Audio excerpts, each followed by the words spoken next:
means. So guys, welcome to the part third of climate and I am Pranav Raj. You know me well.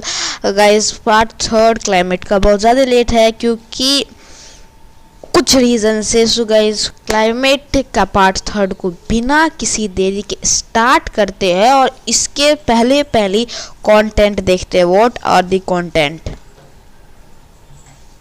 So content are here. Number first is direction of wind. Number second is humidity. Number third is climatic zone and number fourth is measuring climates. So पहला है direction of winds, then humidity है और उसके बाद climate zone है और उसके बाद मेजरिंग क्लाइमेट है. And now let's get started our today's video. So that's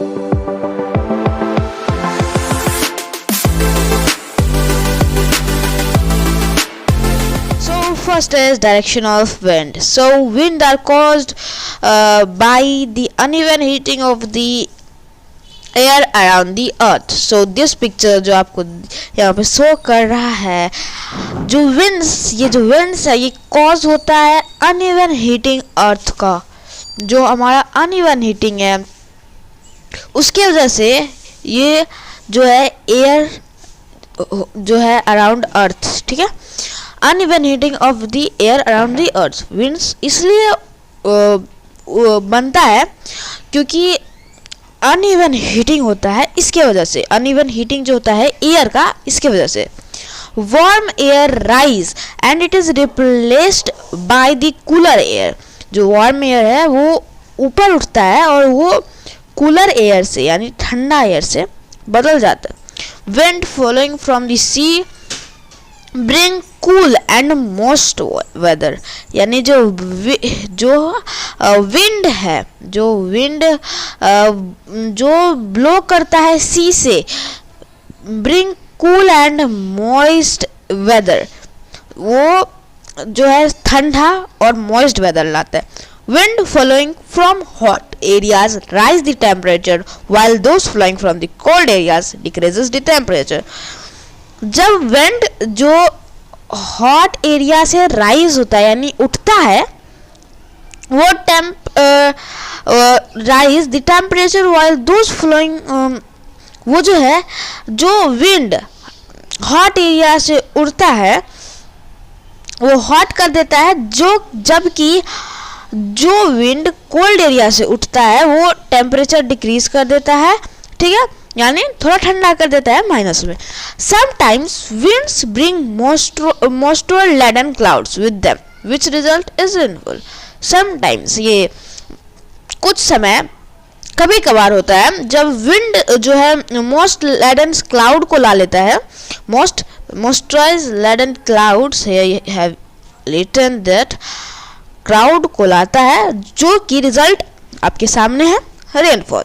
okay, so let's move on the next, that is direction of wind. That is also beside the seasonal wind there are various local winds which influenced the climate. In some part of the northern plain very hot and dry winds blows. Okay, यहाँ पे कुछ spelling mistake है, वो भी मैं सही करूँगा. So direction of wind में हमने ये समझा है. सो अभी देखते हैं कि क्या क्या स्पेलिंग मिस्टेक्स है इसके अंदर, मैं अभी बताता हूँ आप सभी को. So I have some spelling mistakes that are.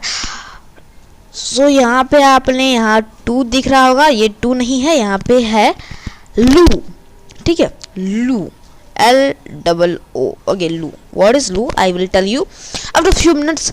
Besides seasonal winds means seasonal winds के साइड में जो seasonal winds होता है, जो कि सीजन से होता है, there are various local winds. और यहाँ पे बहुत सारे local winds है जो कभी कभार होते हैं, ठीक है. लोकल विंड्स है, लोकल समझ रहे हो आप लोग, which influence the climate, जो कि क्लाइमेट को ना इन्फ्लुएंस कर देता है, ठीक है. In some part of northern plain, जो कुछ पार्ट है नॉर्दर्न प्लेन्स का, a very hot and dry winds blow. Northern plains में एक बहुत हॉट और ड्राई विंड चलता है, जिसको कि हम लोग लो कहते हैं, लू। इन सम एक्सट्रीम कोल्ड रीजन, कुछ सम एक्सट्रीमली कोल्ड रीजन जो होता है जिसके अंदर आइसी विंड ब्लो होता है। आइसी विंड मीन्स दैट जो आइस वाला विंड होता है उसको, and make the climate very cold, और जो क्लाइमेट होता है उस जगह की क्लाइमेट को थोड़ा ठंडा कर देता है, मतलब बहुत ज़्यादा ठंडा करता है। And here not mistral, that is mistral, MISTRAL, mistral. Mistral is a cold northerly wind which blows from central France and the Alps to the Mediterranean region. Okay. सो लू, जहाँ पे हमने समझा कि लू किसको कहते हैं, जो नॉर्दर्न प्लेन्स में जो ज़्यादा गर्म हवा चलता है, जो कि ड्राई विंड्स को लाता है, ब्लो होता है, उसको लू कहते हैं, ठीक है। और कुछ एक्सट्रीमली कोल्ड रीजन में, इन सम एक्सट्रीमली कोल्ड रीजन में आइसी विंड ब्लो, जो कि आइस वाला विंड ब्लो होता है, वहाँ पे क्लाइमेट बहुत ठंडा हो जाता है। मिस्ट्रियल जो है एक विंड, एक कोल्ड नॉर्दर्न विंड है, नॉर्दर्ली विंड है, एक कोल्ड नॉर्दर्ली विंड है जो कि ब्लो करता है, जो कि उड़ता है, ब्लोज करता है सेंट्रल फ्रांस से एल्प्स तक, सेंट्रल फ्रांस से एल्प्स तक ब्लो करता है to the Mediterranean region. Okay, ये कोई रीजन है वहां पे। So this was direction of wind part second, and now we will come to our next. That is, I have one fact for you that I will tell at the end of the video or in a break also. So I will go to humidity. So here, humidity. What is humidity and what is humidity? So I will. So we all learn. Okay, not I. We. Okay. So humidity is the amount of moisture water vapor present in the atmosphere. Humidity क्या है? Humidity है एक amount moisture water का जो कि water जो है present है एटमॉस्फेयर में, ठीक है। It effects the temperature and the climate of a place. जो ह्यूमिडिटी है वो अमाउंट है मॉइस्चर वाटर का, मॉइस्चर या वाटर वेपर जो प्रेजेंट है एटमॉस्फेयर में, जो कि इफेक्ट करता है temperature, climate of a place, ठीक है। यहाँ तक आपने समझ लिया क्या है ह्यूमिडिटी। ह्यूमिडिटी एक मॉइस्चर वाटर है या आप उसको वाटर वेपर कह सकते हो, जो कि प्रेजेंट है एटमॉस्फेयर में। ये इफेक्ट करता है टेम्परेचर, एक टेम्परेचर और क्लाइमेट एक प्लेस का। अब wind blows from sea to land make the weather humid as the contain lot of moisture, ठीक है। तो विंड जो कि ब्लो करता है सी से लैंड, वो जो है वेदर को ह्यूमिड कर देता है क्योंकि वो कंटेंट करता है लॉट ऑफ मॉइस्चर, ठीक है, जैसा कि आपको ये फोटो में दिख रहा है, ठीक है।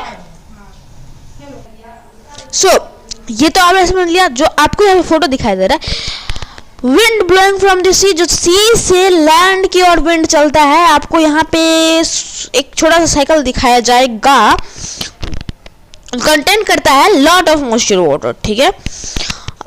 The amount of rainfall is important factor in deciding climate of the that area. जो अमाउंट है रेनफॉल का वो एक इंपॉर्टेंट फैक्टर है डिसाइड करने का क्लाइमेट उस एरिया का, ठीक है।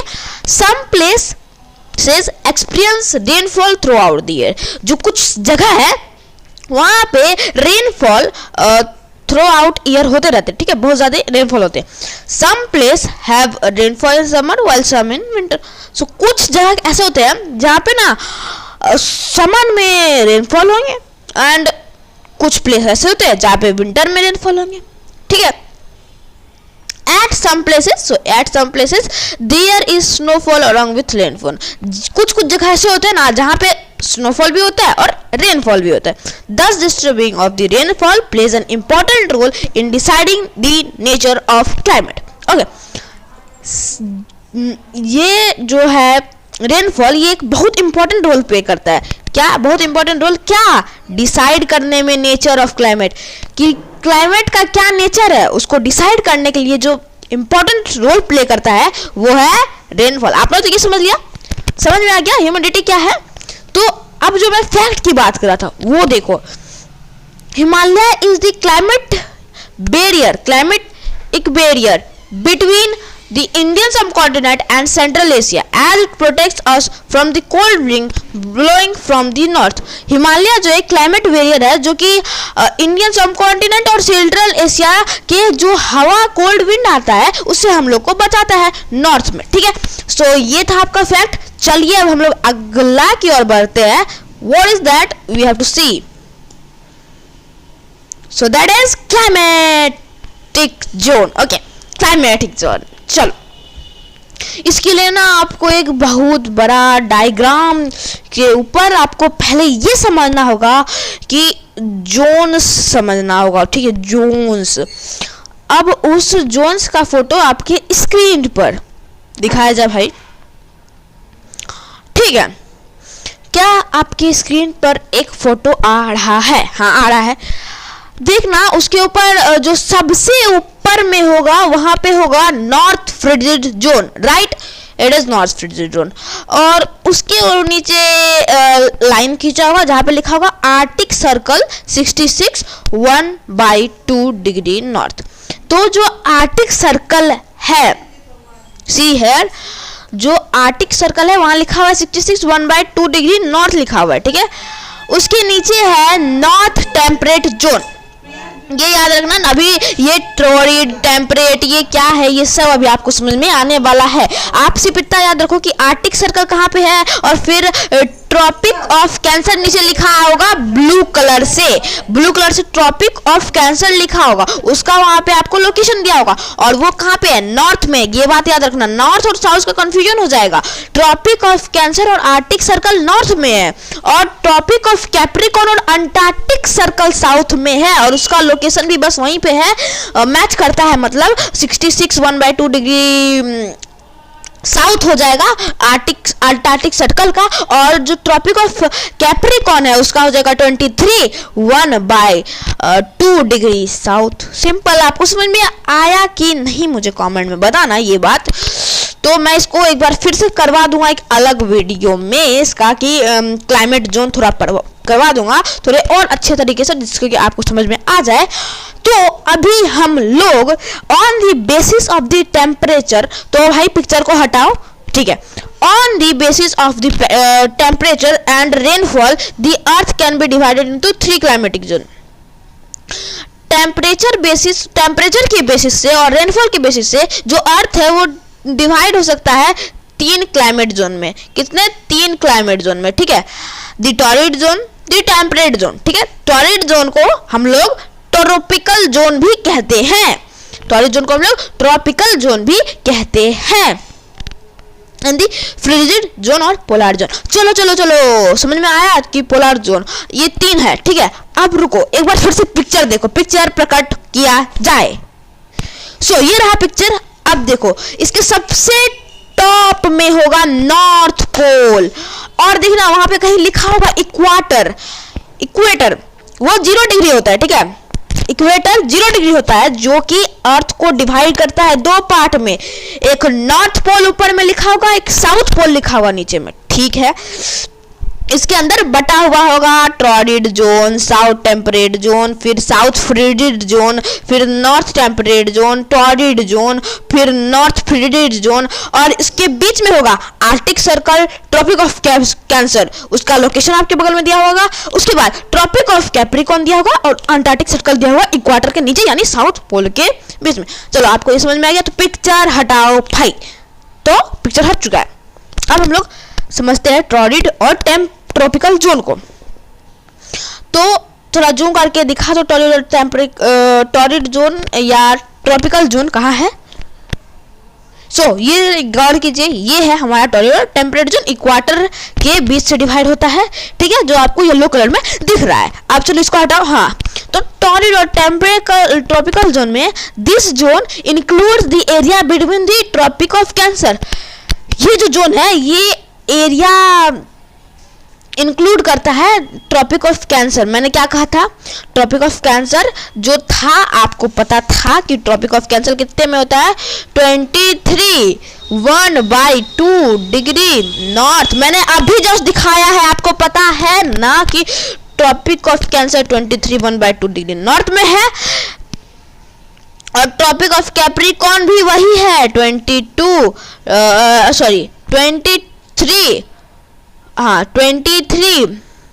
1/2 डिग्री साउथ में। लेकिन ठीक है, ये देखो यहाँ ये गलत लिखा हुआ, इसको इग्नोर करना। ठीक है, मैं एक बार ठीक से लिख देता हूँ आप सभी के लिए। तो जो आपको पता है ना कि जो हमारा ये है कि जो है हमारा ट्रॉपिक ऑफ कैंसर और ट्रॉपिक ऑफ कैप्रिकॉर्न किस किस जगह लोकेटेड है, यू नो। ओके,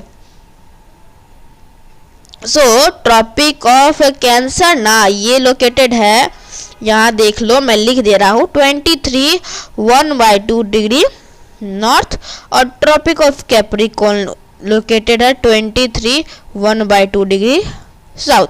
सो ये बात आपको समझ में आ गई कहाँ है ये दोनों एरिया। अब मैंने फोटो दिखाया जाए एक बार फिर से, तो ये रहा फोटो, इसके अंदर आपको गौर से देख रहा बीच में है, वहां पे इक्वाटर के जस्ट ऊपर लिखा हुआ है और इक्वाटर के जस्ट नीचे भी लिखा हुआ है, यानी साउथ जोन और नॉर्थ पोल में। ठीक है, सो ये बात समझ में आ गई। These area are very hot as they are situated closest to the equator. ये एरिया बहुत ज़्यादा गर्म होते हैं क्योंकि ये इक्वाटर के बगल में रहते हैं। This region has a tropical climate, India is situated in the tropical zone.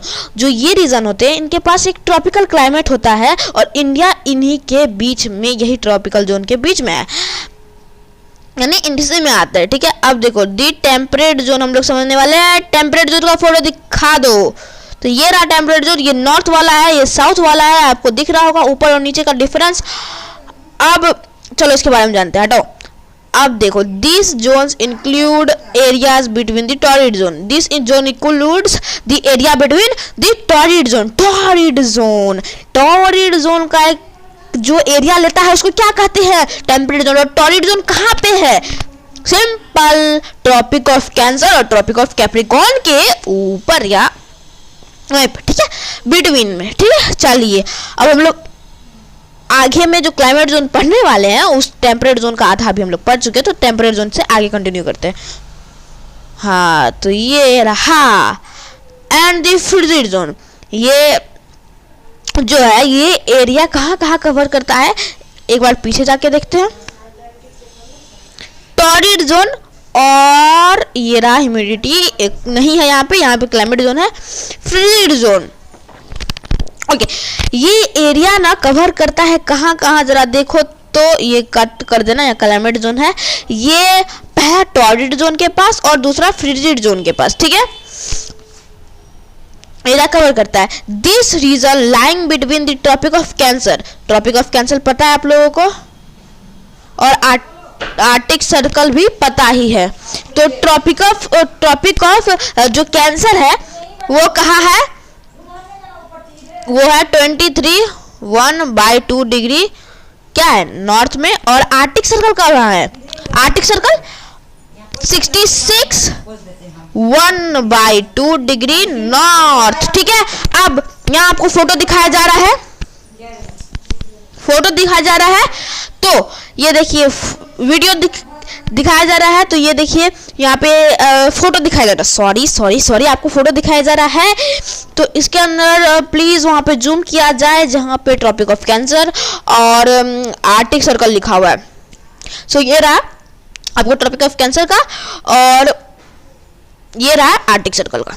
ठीक है, तो इसी को कहते हैं हम लोग, इस call the north temperate zone. इसको हम लोग नॉर्थ वाला टेम्परेट जोन करते हैं, साउथ वाला अलग होगा, नॉर्थ वाला अलग होगा। ठीक है, the region lying between the Tropic of Cancer and the Antarctic Circle. Tropic of Cancer और अंटार्कटिक सर्कल का फोटो दिखाया जाए तो ये रहा ट्रॉपिक ऑफ कैंसर और ये अंटार्कटिक सर्कल के बीच में जो रीजन है उसको साउथ टेम्परेट जोन कहते हैं। ठीक है, आपको यहाँ पे फोटो में दिख रहा होगा कहाँ क्या है, तो आपको समझ में आ गया होगा।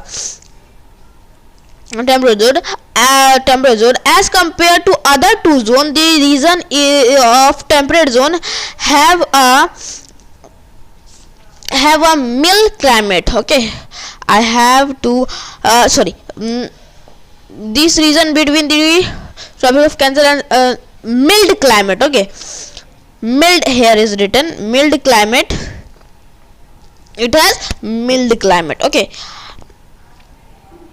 Mild climate which is neither too hot और नॉट टू कोल्ड, मतलब ये बीच बीच का नहीं रीजन है जहाँ पे ना ही ज़्यादा ठंडा ना ही ज़्यादा गर्मी, ये वाला रीजन बहुत सही है भाई। तो देखो कि ये जो टेम्परेट जोन है कहाँ कहाँ लोकेट करता है, जो नॉर्थ है वो ट्रॉपिक ऑफ कैंसर और आर्कटिक सर्कल के बीच में है। ठीक है, और जो साउथ में साउथ टेम्परेट जोन जो है वो जो है ट्रॉपिक ऑफ कैप्रिकॉर्न और अंटार्कटिक सर्कल के बीच में है। तो फोटो में आपको दिख ही रहा होगा। चलो अब हम लोग चलते हैं लास्ट वाला जोन पे, that is the frigid zone और द पोलर जोन। ठीक है,